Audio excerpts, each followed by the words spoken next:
Today, we're jumping into a truly haunting story from Bengali folklore. It's a chilling tale about a kind-hearted fisherman, a mysterious woman he pulls from a raging river, and a dark, poisonous secret that will connect them forever. Let's get into it. So picture this. It's a dark, stormy evening. A young fisherman, his name is Sham, is out on the river with his father. And suddenly, over the sound of the storm, they hear it, this desperate cry for help cutting right through the noise. They immediately head towards the sound and find a young woman, barely conscious, being tossed around in the violent currents. Sham manages to pull her from the water, and even in that moment, soaking wet and unconscious, he's just captivated by her beauty. He feels this immediate, powerful connection to this total stranger. So they take her back to their home to let her recover. But when she finally wakes up, the mystery just gets a whole lot deeper. She tells them she can't remember her name or where she's from. The only thing she can recall is this terrifying image of people chasing her, trying to kill her. She's obviously scared out of her mind, but she's so grateful to Sham and his family for saving her.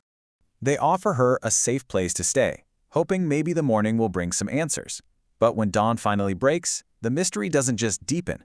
It takes a really dark and sinister turn.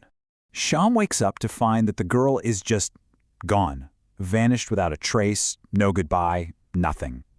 And at the same time, his mother makes this really chilling discovery. Their family cat, which was perfectly fine the night before, is lying dead. You can imagine this really dark, uneasy feeling starts to creep into the house.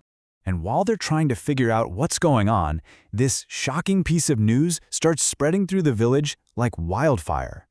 A man named Madhav, someone very wealthy and very powerful, has been brutally murdered. His death sends this wave of fear all through the community. But what really terrifies everyone is how he was killed. Madhav's throat was literally ripped out, with a kind of savagery that just doesn't seem human. People start whispering that some kind of wild beast must have come into the village, because there's just no way a person could do something like that. So the whole village is gripped by this fear of a monster, but Sham, he's haunted by a different mystery, the beautiful girl from the river. And then one evening, as he's sitting by the very spot where he found her, it's almost like his thoughts bring her back from the darkness. There she is, appearing right in front of him, just as beautiful and mysterious as before. But this time, Sham isn't just captivated, he's confused, and he's a little hurt. He confronts her, asking why she just disappeared, why she left without saying anything.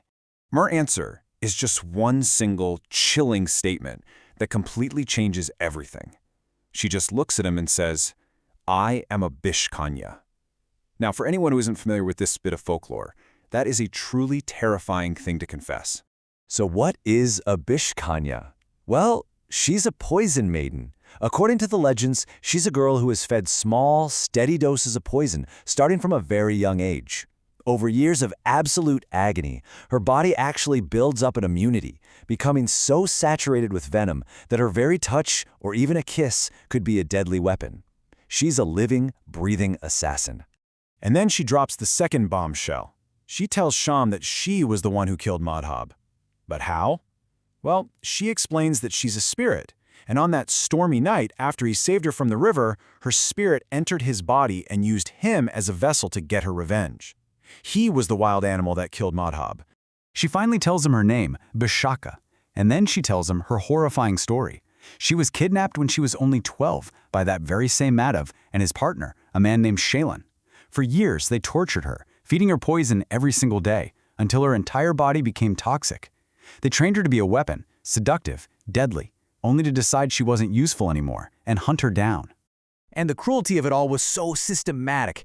This wasn't just about her. Madhav and Shailene had a whole operation going. They would abduct young girls and put them through this inhuman process, causing constant burning pain, all to mold them into these perfect living weapons they could use to get rid of their enemies.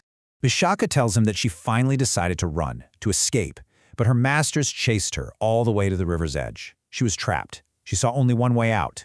Instead of living her life as a weapon, she threw herself into the river and drowned. But as she died, she made a vow that her soul would not rest until she had her revenge.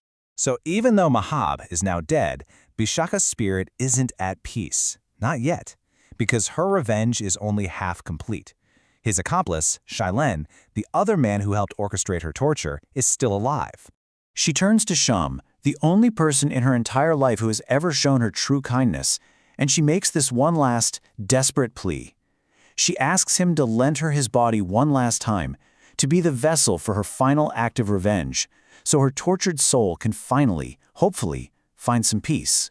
Moved by her tragic story and his feelings for her, Shyam agrees.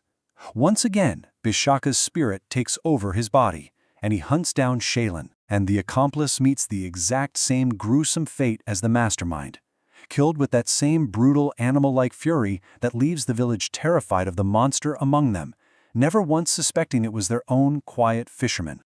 With her vengeance finally complete, Vishaka appears to Shyam one last time down by the river. But this time, it's not a meeting about anger or revenge.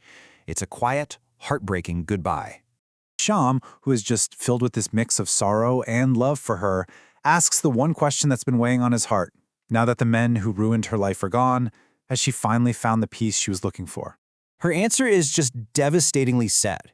She tells him that her peace was stolen from her when she was just a child, and that's something that can never be brought back. Revenge gave her justice, but it didn't give her serenity. But then she looks at him and tells him that in a life that was defined by cruelty, he was the only one who ever showed her real, selfless kindness. Absolutely heartbroken, Shyam begs her to stay. He's fallen in love with this tragic spirit. But she gently tells him no. Her path forward is a lonely one, forever separated from the world of the living. They're two worlds, they can just never really be one. And she leaves him with this one final, tragic truth. My love, she tells him, is far too poisonous, far too painful. It's such a heartbreaking summary of her entire cursed life. Even as a spirit, she is the Bishkanya, and her very nature is poison, which makes any chance at love impossible. And with that, she fades away for good. And so we're left with this lingering question.